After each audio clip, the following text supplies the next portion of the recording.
Selamat petang, salam sejahtera. Terima kasih karena bersama dengan saya di Nazilin Unity Channel.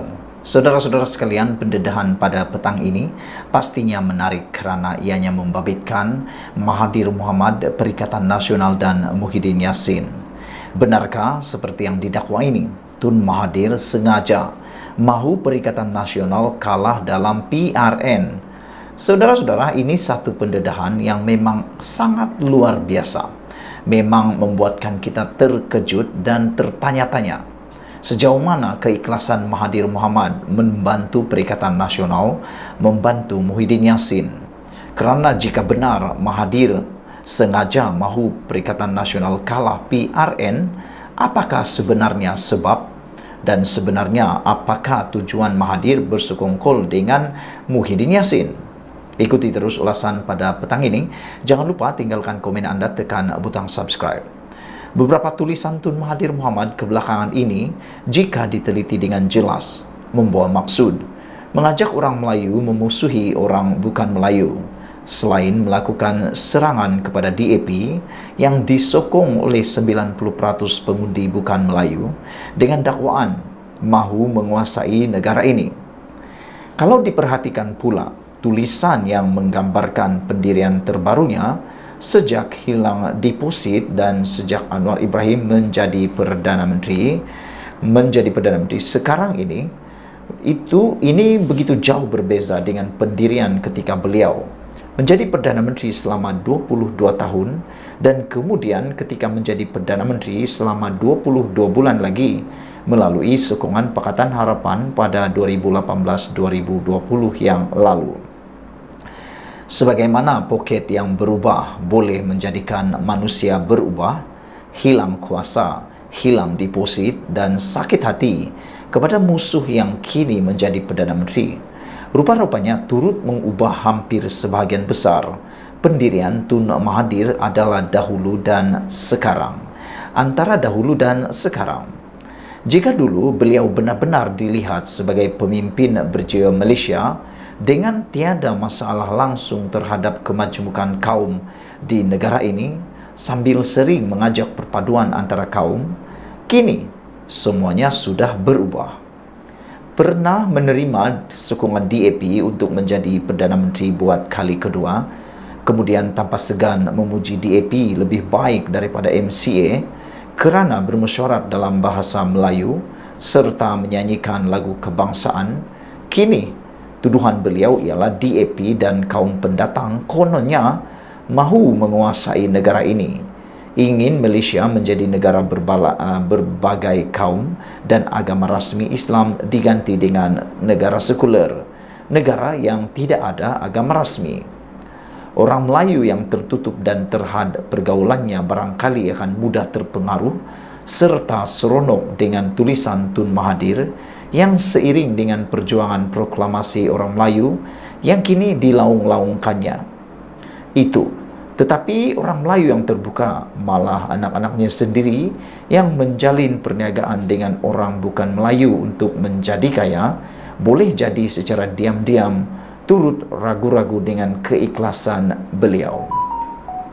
Soalan mudah, paling mudah ialah, kenapa hanya baru sekarang beliau ternampak cukup prihatin tentang nasib dan juga kedudukan orang Melayu di negara ini?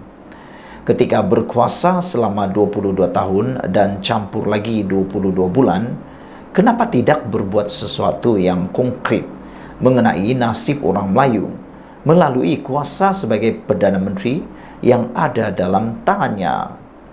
Kenapa ketika berkuasa asik-asik melabel sebagai malas, Melayu sebagai malas dan seumpamanya? Di sebalik menjadikan DAP sebagai sasarannya dan menunjukkan kecenderungan bermusuh dengan bukan Melayu, Tun Mahathir dalam waktu yang sama mengumumkan keinginan untuk bekerjasama dan membantu Perikatan Nasional dalam PRN 6 negeri yang akan datang ini. Setelah mengumumkan kesediaan bekerjasama dengan Muhyiddin Yassin dan ia kemudian disambut positif oleh pengerusi Perikatan Nasional itu, Tun Mahathir baru-baru ini berkata kedua-dua mereka akan bertemu selepas Aidiladha nanti. Dalam hal ini ada kemungkinan minggu ini atau minggu depan mereka akan bertemu. PN dalam PRN akan datang ini, selain ingin mengekalkan penguasaan di Kelantan, Terengganu dan Kedah, juga bercita-cita besar untuk menawan Selangor, Pulau Pinang dan Negeri Sembilan. Bermusuh dengan bukan Melayu mungkin tidak menjejaskan peluang PN di Kelantan, Terengganu dan Kedah. Tetapi bagaimana dengan Selangor, Pulau Pinang dan Negeri Sembilan yang banyak dapat kerusi-kerusi campuran? Bagaimana pengundi bukan Melayu mahu menyokong Perikatan Nasional yang disokong oleh Tun Mahathir yang jelas bermusuh dengan mereka? Tidakkah dengan Perikatan Nasional menerima sokongan daripada Tun Mahathir akan menjadikan pengundi bukan Melayu lebih menjauhi gabungan tersebut? Tidakkah juga serangan dan api permusuhan yang dimarakkan oleh Tun Mahathir akan menjadikan pengundi bukan Melayu lebih kuat mendakap DAP dan tidak sama sekali menyokong gerakan satu-satunya komponen dalam Perikatan Nasional untuk segmen pengundi bukan Melayu? Ataukah Tun Mahathir memang sengaja bersikap lebih resis dan bermusuh dengan bukan Melayu sambil menyokong Perikatan Nasional kerana tidak mahu Perikatan Nasional menang di Selangor, Pulau Pinang dan Negeri Sembilan, disebabkan masih ada dendam tersemat dalam hati kecilnya terhadap Muhyiddin yang pernah menjatuhkannya sebagai Perdana Menteri melalui langkah Sheraton dan kemudian memecatnya daripada Bersatu sebelum ini. Apa pendapat anda? Adakah Tun Mahathir memang sengaja bersikap lebih resis dan bermusuh dengan bukan Melayu sambil menyokong Perikatan Nasional kerana tidak mahu Perikatan Nasional menang di Selangor, Pulau Pinang dan Negeri Sembilan, disebabkan ada dendam tersemat dalam hatinya terhadap Muhyiddin yang pernah menjatuhkannya sebagai Perdana Menteri melalui langkah Sheraton dan kemudian memecatnya daripada Bersatu selama ini? Sila tinggalkan komen anda tentang isu pada kali ini. Jangan lupa tekan butang subscribe. Malaysia kita punya, kita juga sama-sama cintai Malaysiaku. Kita jumpa lagi. Bye-bye. Selamat pagi, salam sejahtera. Terima kasih kerana bersama dengan saya di Nazilin Unity Channel. Ini daripada mymetro.com. Yang mengejutkan kita. Anak menteri antara diperiksa kunjung pusat hiburan operasi lebih masa. Aku hairan lah, aku pening lah dengan anak-anak menteri ini. Anda tahu anak anda ialah anak menteri. Anda tahu anda mempunyai bapa yang popular. Anda tahu bapa anda adalah pemimpin negara. Anda tahu bapa anda ialah orang yang mudah diserang oleh politik, yang mudah diserang oleh musuh, mudah diserang oleh pengamal media, mudah tular di media sosial. Anda pula buat-buat bodoh entah apa. Akhirnya hari ini My Metro laporkan anak menteri antara diperiksa kunjung pusat hiburan operasi lebih masa. Menjadi persoalan saya ialah, kenapa anak-anak menteri ini seperti macam tak berapa pintar? Dengan kata lain macam bodoh-bodoh lah macam tu kan. Dah tahu anak dia bapa dia menteri. Dia tahu bapa dia itu terkenal. Dia tahu bapa dia itu ialah pemegang taruh kepimpinan. Tapi masih lagi buat kesilapan. Kenapa? Mungkinkah terlampau banyak duit? Mungkinkah terlampau karena manja?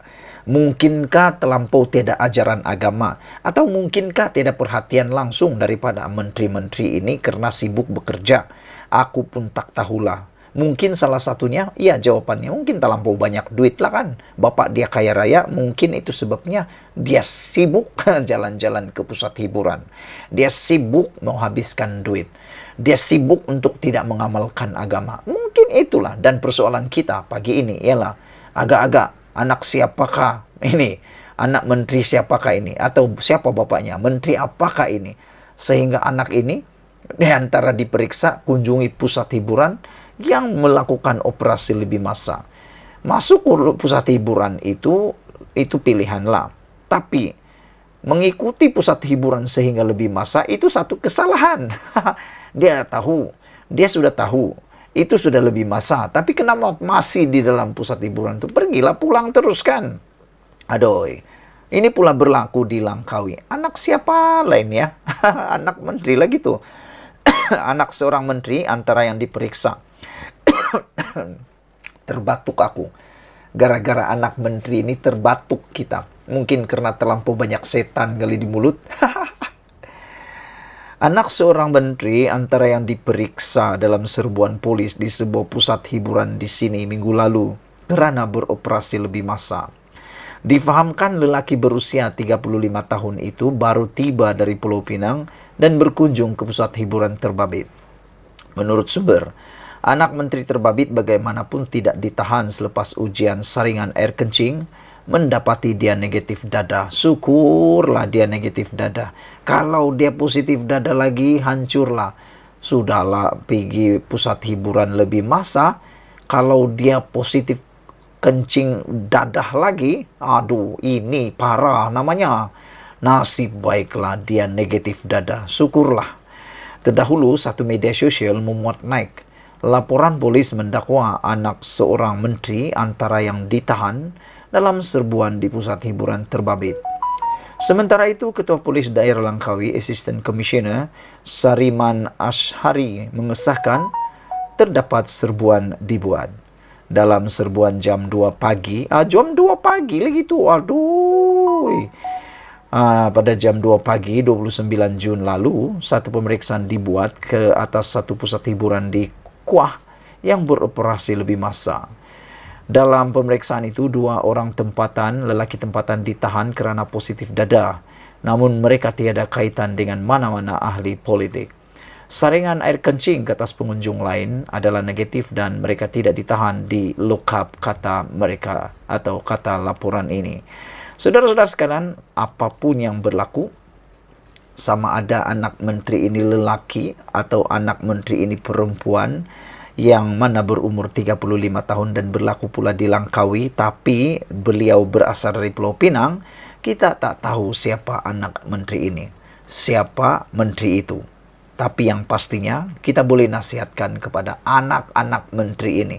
Karena sudah banyak kalilah, banyak isu sudahlah melibatkan anak-anak menteri ini yang memang ada buat salah ini, buat salah itu, memandu kereta dengan tidak cermat lah, marah dengan orang lah, menggunakan khidmat kerajaan lah, menggunakan macam-macam lah. Dorang salah guna kuasa pernah berlaku dilaporkan. Kita punya nasihat kepada mereka satu saja. Jagalah nama baik ibu bapa kamu tuh. Kamu tuh anak menteri. Jangan suka-suka guna pengaruh bapak kamu untuk kamu dapat meraih populariti. Sekian dulu untuk kali ini. Ikuti terus ulasan selepas ini. Selamat petang, salam sejahtera. Terima kasih karena bersama dengan saya di Nazilin Unity Channel. Selepas 3 tahun, langkah Sheraton, Dr. Mahathir Muhyiddin bertemu bincang isu Melayu. Ada netizen tulis pula dalam ruangan komen, selepas 3 tahun, tuduh-menuduh, tembak-menembak, ludah-meludah, hina-menghina, kerana beberapa isu dan perkara pokok, akhirnya Muhyiddin dan Dr. Mahathir berjumpa akhirnya, kata mereka. Tak tahu mereka sudah bermaaf-maafan ke tidak, itu kita tak pasti. Tapi yang pastinya, Mahathir pernah menggelar Muhyiddin sebagai pengkhianat. Muhyiddin juga pernah memecat Mahathir Mohamad, sehingga berlaku perseteruan besar antara mereka. Tapi lepas 3 tahun, ini pula yang terjadi. Apa pendapat kamu sekalian? Berkata pepatah orang, meludah ke langit, kena muka dua-dua sendiri. Khairuddin Abu Hasan berkata, pertemuan hampir 2 jam itu membabitkan manifestasi penyatuan Melayu yang diusahakan Mahathir, yang mendapat sambutan dari pelbagai pihak walaupun berlainan ideologi. Saya tak pasti sejauh mana kehadiran Mahathir dalam Perikatan Nasional membawa kemenangan atau membawa pengaruh besar untuk menjadikan mereka menang. Tapi pada pendapat saya, kehadiran Mahathir dalam Perikatan Nasional sebenarnya pada pendapat saya adalah liability dan juga masalah besar kepada Perikatan Nasional. Pertama, dakwaan Mahathir baru-baru ini berkaitan dengan pembentukan negara bangsa di Malaysia membawa kepada satu liability kepada Perikatan Nasional. Apa yang disebut oleh Mahathir baru-baru ini, kenyataan-kenyataan Mahathir berkaitan dengan bangsa di Malaysia baru-baru ini, dilihat boleh menjarakan, boleh membuatkan para pengundi yang bukan Melayu Islam menjarakkan diri daripada Perikatan Nasional, lebih tak mengundi Perikatan Nasional. Oleh sebab itulah saya fikir, Kehadiran Mahathir tidak akan membawa kemenangan besar, tidak akan membawa lebih banyak perubahan menang kepada Perikatan Nasional, bahkan ia mungkin akan jadi lebih liability kepada Perikatan Nasional. Apa pendapat kamu semua? Selepas 3 tahun bersengketa angkara langkah Ratun, dua bekas Perdana Menteri Dr. Mahathir dan Muhyiddin bertemu malam tadi untuk membincangkan kerjasama menerusi proklamasi orang Melayu. Pengurusi sekretariatnya, Khairuddin Abu Hassan berkata, pertemuan hampir 2 jam itu membuktikan manifestasi penyatuan Melayu. Diusahakan Mahathir mendapat sambutan dari berbagai pihak walaupun berlainan ideologi. Yang menjadi persoalan ialah mungkin mereka hanya dapat sokongan daripada pemimpin. Tapi akar umbi belum tentu lagi. Bagaimana dengan rakyat? Bagaimana dengan netizen? Adakah netizen menyokong pertemuan Muhyiddin dan Mahathir ini? Adakah penyokong Perikatan Nasional benar-benar suka dengan tindakan Muhyiddin bekerja sama dengan Mahathir? Tentulah ada pro dan kontranya. Ada orang kata kepada saya, tindakan Muhyiddin bekerja sama dengan Mahathir yang ramai menggelar sebagai Sakatua menyebabkan mungkin lebih ramai orang akan meninggalkan Perikatan Nasional selepas ini. Bagus-bagus tiada masalah, mencari masalah kata mereka. Bagus-bagus tiada masalah dengan Mahathir, tiba-tiba pula bekerja sama dengan Mahathir kata mereka. Gerakan proklamasi orang Melayu secara non-partisan membuka pintu secara luas-luasnya kepada mana individu Melayu yang bersemangat untuk bersatu padu tanpa kira apa saja fahaman, kata Khairuddin. Pada 27 Jun lalu, FNT melaporkan Muhyiddin yang juga Presiden Bersatu bersetuju bertemu dengan Mahathir berkait proklamasi orang Melayu selepas Aidil-Adha. Katanya beliau membaca 12 agenda dalam proklamasi itu yang disifatkannya sebagai amat baik, agak baik, dan menjadi asas prinsip perjuangan parti pimpinannya. Menurut Perdana Menteri ke-8 itu, agenda dalam perlembagaan negara, hak istimewa orang Melayu dan Islam selain memertabatkan ekonomi bangsa, sudah lama diperjuangkan bersatu lebih awal daripada proklamasi orang Melayu yang diasaskan Mahathir Mac lalu. Saya nak tanya, sebelum ini, parti yang dianggotai oleh Mahathir dan Muhyiddin, yaitu UMNO, yang juga berasaskan Melayu Islam, adakah itu tidak memertabatkan ekonomi bangsa Melayu? Padahal mereka adalah pemimpin dalam UMNO sebelum ini. Adakah mereka mau mengatakan bahwa hanya bersatu saja yang boleh memertabatkan bangsa Melayu Islam? Pada pendapat saya, UMNO sudah terbukti memartabatkan bangsa Melayu dan Islam. Jadi, apalagi yang Mahathir dan Muhyiddin mahu? Mahathir sebelum ini berkata, proklamasi itu bertujuan menyatukan orang Melayu melangkaui garis politik. Ia menarik sokongan dan ditandatangani beberapa pemimpin parti pembangkang, termasuk Presiden PAS Hadi Awang dan Timbalan Presiden Bersatu Ahmad Faizal Azmud atas kapasiti persendirian. Menjadi persoalan sekarang ialah kemana hala tuju muafakat nasional. Muafakat nasional hilang, proklamasi Melayu datang. Lepas proklamasi Melayu, apa pula yang jadi? Sedangkan muafakat nasional pun mau diperkukuhkan oleh pemimpin-pemimpin dalam Perikatan Nasional. Awal Jun, Mahathir dilaporkan berkata sedia bekerja sama dengan Muhyiddin sekali lagi. 3 tahun selepas hubungan mereka renggang susulan langkah Sheraton, menyebabkan menyaksikan pentadbiran Mahathir ketika itu tumbang dan digantikan dengan Perikatan Nasional, pimpinan ahli Parlimen Pagoh berkenan. Sekian dulu untuk kali ini. Jangan lupa tinggalkan komen Anda, tekan butang subscribe. Kita jumpa lagi. Bye-bye. Selamat pagi, salam sejahtera. Terima kasih karena bersama dengan saya di Nazilin Unity Channel. Saudara-saudara sekalian, ini satu pendedahan yang memang luar biasa daripada Anwar Ibrahim sendiri. Beliau tampil mendedahkan bahawa susah nak cari orang yang bersih. Anwar Ibrahim kata ramai yang sakau. Apabila Anwar Ibrahim sendiri kata begini, memang ia menimbulkan kegusaran dan kerisauan kepada kita. Bayangkan Perdana Menteri kita sendiri mengakui susah nak cari orang yang bersih kerana ramai yang sakau. Perdana Menteri Anwar Ibrahim dilihat mengakui kritikan bahawa ada anggota kabinetnya yang tidak bersih daripada amalan korupsi.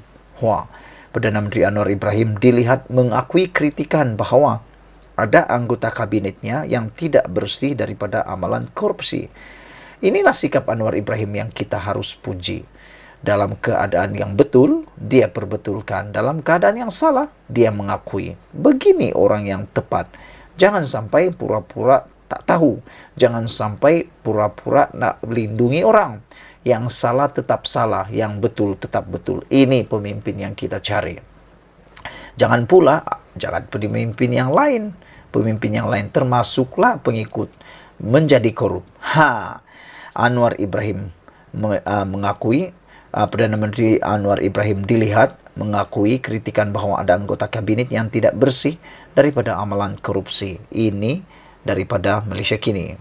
Anwar bagaimanapun berkata, sukar untuk mendapatkan pemimpin yang bersih. Berucap di Putrajaya hari ini, Anwar berkata selagi memimpin kerajaan, dia tidak akan membenarkan mana-mana menteri, termasuk dirinya, untuk menyalahgunakan kuasa untuk menyakau alias mencuri atau merompak duit negara. Apa yang lalu biarlah lalu, kata Anwar. Kita boleh cakap pasal sejarah. Ramai yang terpalit dengan korupsi. Tok sah, cakaplah. Tak payah cakaplah, kata Anwar. Kalau saya nak tengok dalam rekod, nak cari yang bersih, cukup susah, kata Anwar. Yang cakap bersih ramai, tapi yang menyakau cukup ramai, katanya lagi. Yang menarik, Anwar kata, yang cakap bersih pun ramai, tapi yang suka sakau pun ramai juga. Anwar berkata demikian selepas menyerang Dr. Mahathir Mohamad berhubung apa yang didakwa sebagai amalan korupsi ketika dia mentadbir negara. Ketika baru menjadi Perdana Menteri, Anwar menerima kritikan selepas melantik Presiden UMNO Ahmad Zahid Hamidi sebagai timbalan Perdana Menteri. Zahid sedang berdepan perbicaraan atas tuduhan rasuah serta turut dikaitkan dengan skandal kapal tempur pesisir LCS. Anwar pernah menjelaskan bahawa Zahid patuh dengan dasar pentadbirannya berhubung ketelusan dan amalan tender terbuka. Pengakuan Mahathir Anwar Ibrahim ini cukup menarik perhatian kita dan menarik perhatian saya. Apabila beliau kata, susah nak cari yang bersih, ramai yang sakau. Anwar Ibrahim mengakui kritikan bahawa ada anggota kabinetnya yang tidak bersih daripada amalan korupsi. Anwar bagaimanapun berkata, sukar untuk mendapatkan pemimpin yang bersih. Saudara-saudara sekalian, jaminan Anwar Ibrahim ialah, beliau berkata, selagi memimpin kerajaan, dia tidak akan membenarkan mana-mana menteri termasuk dirinya untuk menyalahgunakan kuasa untuk menyakau. Apa yang berlalu, biarlah lalu. Kita boleh cakap pasal sejarah. Ramai yang terpalit dengan korupsi. Tak sah, cakaplah, kata Anwar lagi. Kalau saya nak tengok dalam rekod, nak cari yang bersih, cukup susah. Yang bersih, cakap bersih. Yang cakap bersih ramai. Tapi yang menyakau cukup ramai, katanya lagi. Ikuti terus ulasan selepas ini. Selamat pagi, salam sejahtera. Terima kasih kerana bersama dengan saya di Nazilin Unity Channel. Ini satu pendedahan selepas beberapa jam KLIA diserbu oleh Menteri Pelancongan Kebudayaan dan Kesenian. Apabila serbuan tersebut berlaku, ramai orang marah dan ramai juga yang tak marah. Ramai yang tak setuju, tapi ramai juga yang memuji. Dengan ini, apa yang perlu kita buat? Adakah dengan tajuk yang saya bacakan ini kita perlu puji atau kita perlu mengecam beliau? Isu menteri terjah KLIA, akhirnya SPRM kesan wujud orang tengah minta RM18,000. Sekarang tinggalkan komen anda. Adakah dengan serbuan ataupun terjahan menteri di KLIA ini adalah patut dipujikah atau dikecam? Kerana melalui pendedahan beliau, akhirnya SPRM memberikan kenyataan mengesan wujud orang tengah minta RM18,000. Jadi benarlah memang ada wujud seperti itu. SPRM memandang serius isu rasuah yang dikatakan berlaku dalam insiden melibatkan seorang warga China di lapangan terbang KLIA baru-baru ini. Sumber berkata satu siasatan menyeluruh sedang dijalankan untuk mengesahkan perkara itu. Setakat ini, 3 keterangan saksi termasuk menteri yang terlibat dan 2 orang saksi utama warga China sudah diambil pihak SPRM. Beberapa orang pegawai imigresen yang terlibat akan dipanggil untuk diambil keterangan berhubung perkara hari ini, katanya.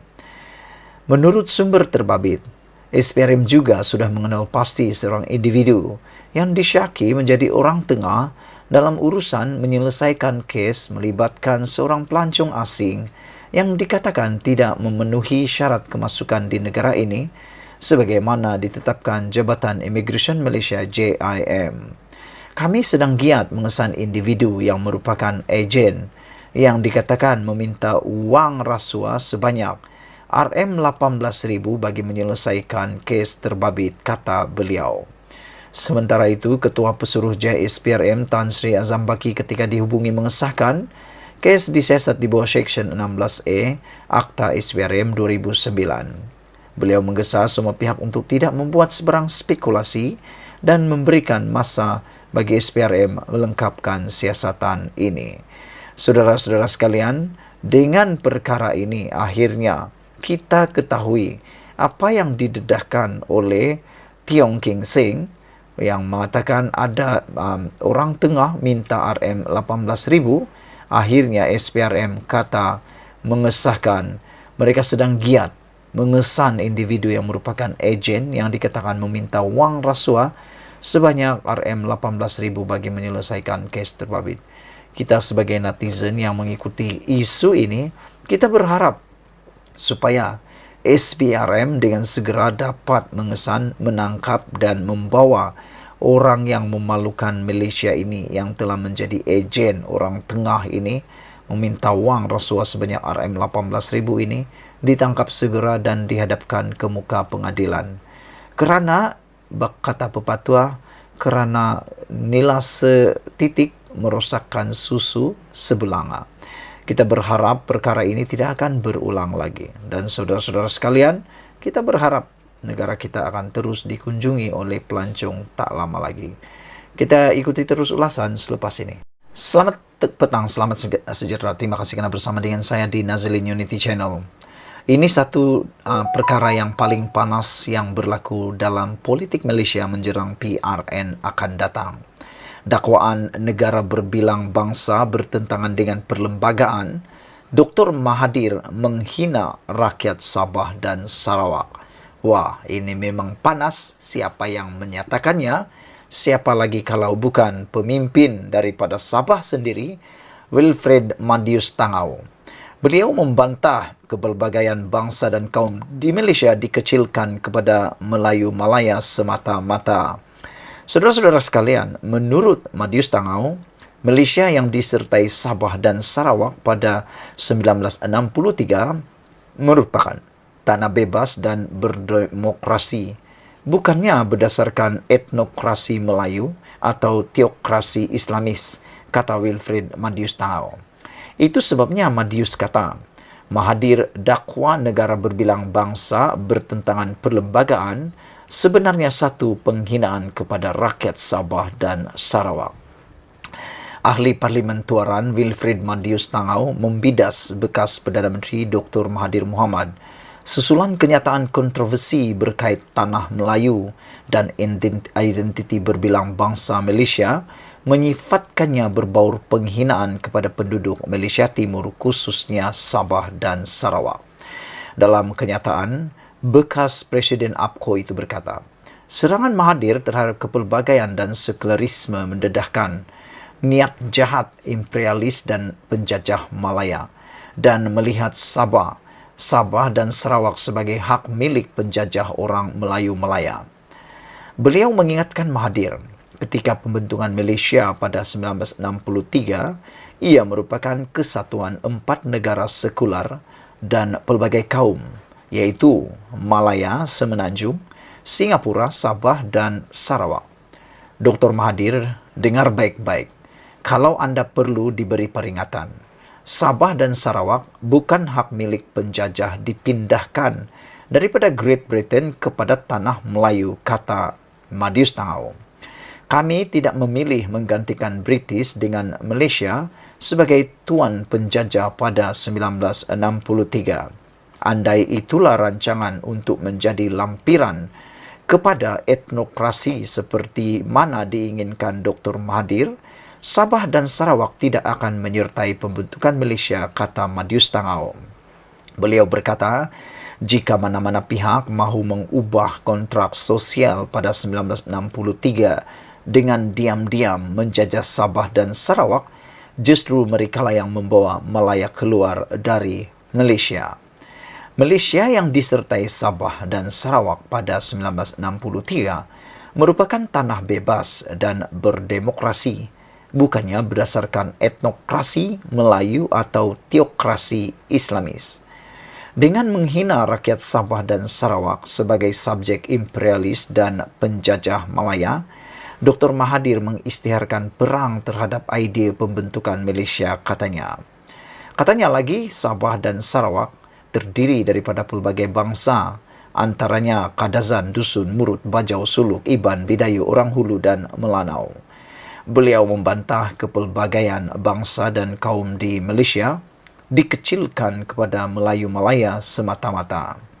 Pada sidang media minggu lepas, Mahathir mendakwa usaha mempromosi negara berbilang bangsa bertentangan dengan Perlembagaan Persekutuan yang menekankan kemelayuan Malaysia. Mahathir juga mendakwa ada percubaan orang dari negara lain untuk mengubah Malaysia daripada tanah Melayu menjadi sebuah negara berbilang bangsa. Mahathir yang juga bekas pengurusi Bersatu di Petik berkata, orang ini tidak mengiktiraf orang Melayu sebagai pengasas dan pembangun Malaysia. Saudara-saudara sekalian, apabila Madius Tangau mendakwa, mengatakan bahawa dakwaan negara berbilang bangsa bertentangan dengan perlembagaan, Dr. Mahathir hina rakyat Sabah dan Sarawak. Ini satu kenyataan yang memang sangat panas dan pastinya menarik perhatian anda. Madius Tangau kata, tindakan Dr. Mahathir susulan kenyataan kontroversi berkait tanah Melayu dan entiti berbilang bangsa Melayu menyifatkannya ia sebagai berbau penghinaan kepada penduduk Malaysia Timur. Dalam kenyataan bekas Presiden UMNO itu, beliau berkata serangan Mahathir terhadap kepelbagaian dan sekularisme mendedahkan niat jahat imperialis dan penjajah Malaya dan melihat Sabah dan Sarawak sebagai hak milik penjajah orang Melayu Malaya. Beliau mengingatkan Dr. Mahathir ketika pembentukan Malaysia pada 1963 yang merupakan kesatuan 4 negara sekular dan pelbagai kaum, iaitu Malaya, Semenanjung, Singapura, Sabah dan Sarawak. Kata Madius Tangau, Dr. Mahathir, dengar baik-baik. Kalau anda perlu diberi perhatian atau kalau anda perlu diberikan peringatan, Sabah dan Sarawak bukan hak milik penjajah, dipindahkan daripada Great Britain kepada tanah Melayu, kata beliau lagi. Kami tidak memilih menggantikan British dengan Malaysia sebagai tuan penjajah pada tahun 1963. Andai itulah rancangan untuk menjadikan lampiran kepada etnokrasi seperti mana diinginkan Dr. Mahathir, Sabah dan Sarawak tidak akan menyertai pembentukan Malaysia, kata beliau lagi. Sekian dulu untuk kali ini. Jangan lupa share video ini, tinggalkan komen anda, tekan butang subscribe. Kita jumpa lagi. Bye-bye.